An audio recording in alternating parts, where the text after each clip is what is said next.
আজকের গল্প অভিশপ্ত তালগাছ। মধ্য বাংলার এক ছোট্ট গ্রাম ঘনশ্যামপুর। চারিপাশে পাকা ধান ক্ষেত, মাঝখানে দু একটা জঙ্গল, আর আছে এক পুরনো শ্মশান। সেই শ্মশানের পাশে দাঁড়িয়ে এক বিশাল তালগাছ। লোকে বলে ওই গাছটা অভিশপ্ত। গ্রামের বুড়ো বুড়িরা কানা ঘষা বলেন, বছর ২০ আগে ওখানে এক তান্ত্রিককে পুড়িয়ে মারা হয়েছিল। একজনের বিশ্বাস ছিল সে কৃষ্ণতন্ত্র করত।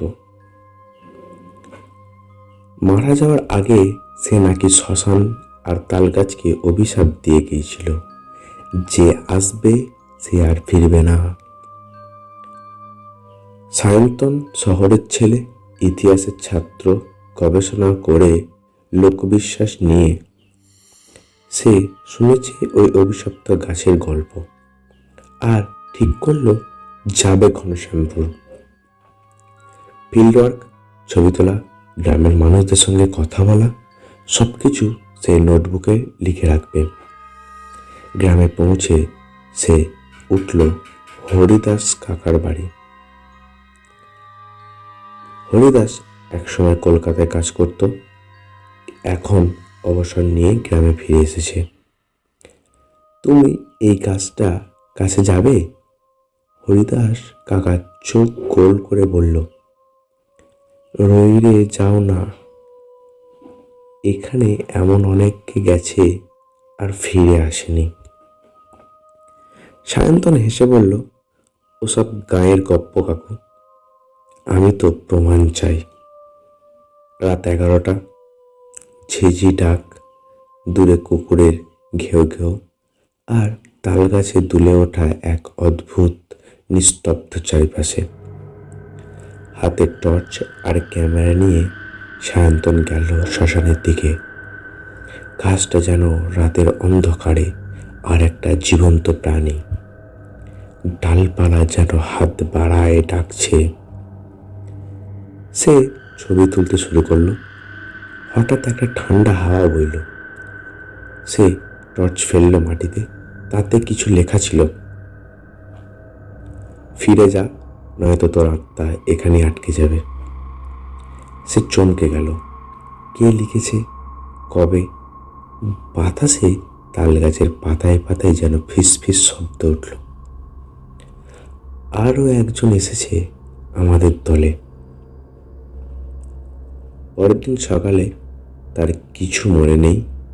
সে জেগে উঠল শ্মশানের পাশে। টর্চটা নষ্ট হয়ে গেছে, ক্যামেরার কোনো ছবি নেই। হরিদাস কাকা খুব চিন্তায় পড়ল। তুই বলেছিলি কিছুই মনে নেই, এক রাতেই তুই এত ফ্যাকাশে দেখাচ্ছিস কেন? সায়ন্তন নিজেই মনে হচ্ছিল কিছু একটা পাল্টে গেছে। রাতে ঘুমাতে গেলেও তালগাছের ফিসফিসানি যেন এখনো কানে বাজে। তুই তো এখন আমাদের, তোর শরীরটা শুধু আছে। দ্বিতীয় রাতে হঠাৎ তার ঘুম ভেঙে যায়। দেখে তার ঘরের জানলার বাইরে কেউ দাঁড়িয়ে, সাদা ধুতি, গায়ে ছাপ, চোখে আগুনের মতো জ্বালা। লোকটা তাকিয়ে বলল, তোমার গাছের ছবি কেন তুলল? প্রমাণ চাই বলছিলি না, এবার দেখ, প্রমাণ তোর শরীরেই থাকবে। সায়ন্তনের চিৎকারে পুরো বাড়ি জেগে যায়। দরজা ভেঙে হরিদাস কাকা ঢুকে দেখে সায়ন্তন মাটিতে কাঁপছে, ঘুমাচ্ছে, আর তার গলায় দাগ যেন কারো শ্বাসরোধের চিহ্ন। ২ দিন পর সায়ন্তন শহরে ফিরে যায়, কিন্তু সে আর আগের মতো নেই। নীরব, ঘুমহীন, একদৃষ্টিতে তাকিয়ে থাকে। রাতে সে ঘুমিয়ে হাঁটে, আর মুখে শুধু একটাই কথা, ওই তাল গাছ, ওই গাছটা আমার, আমার ঘর। তার পরিবার এক তান্ত্রিক ডাকায়। তান্ত্রিক কিছুক্ষণ দেখে বলল, ও ফিরে এসেছে, কিন্তু ওর ভিতরে কেউ পাশা বেঁধেছে। যাকে শ্মশানে পুড়িয়ে মারা হয়েছিল সে ওর শরীর নিয়েছে। তাল গাছটা এখন আছে শ্মশানের পাশে একা দাঁড়িয়ে। মাঝে মাঝে হাওয়ায় পাতাগুলো হেলে ফিসফিস করে। আর একজন আমাদের হয়েছে, তুই কি আসবি? গল্পটি কেমন লাগলো অবশ্যই কমেন্ট করবেন। গল্পটি ভালো লাগলে একটা লাইক করবেন এবং চ্যানেলটিকে সাবস্ক্রাইব করবেন।